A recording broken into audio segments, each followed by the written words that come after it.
We show a lot of different shelters at our basic bushcraft class, and it really surprises me how many people end up going into camp that evening and setting up an A-frame style shelter.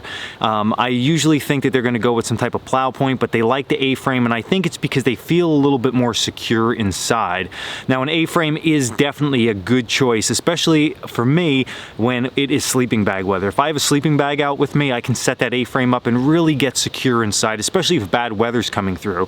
So I'm going to show you really quickly how to just set up an A-frame if you don't even know what I'm talking about. And if you do know what an A-frame is, we're going to talk about one extra step that you can add to your A-frame to really lock that shelter in.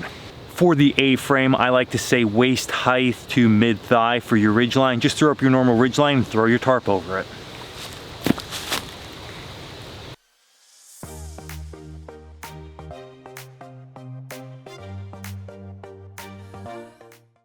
Tarps thrown over the ridgeline. Now simply stake out all four corners.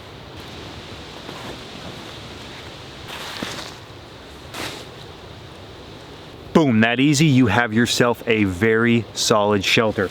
You climb under there and you are going to definitely be protected from the weather. One downfall from the A-frame is the simple fact that there's a breeze can go right through this entire thing, so both ends are open. And some people might just not like that.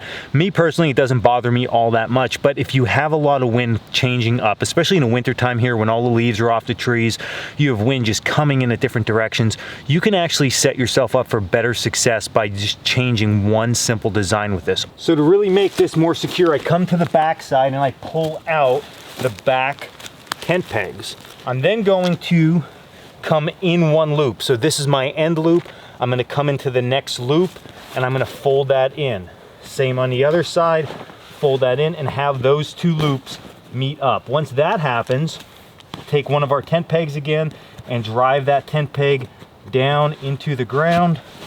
So now what I've created was a closed back. Again, small gap in there, but not too bad overall in order to keep wind and weather out. So listen, definitely something worthwhile. You can crawl in here, you get tucked in, protect yourself even more. So it's like a modified plow point slash A-frame, but it works out really, really well. So give it a shot, see what you think. And as always, check us out at coalcrackerbushcraft.com. And until next video, stay in the woods.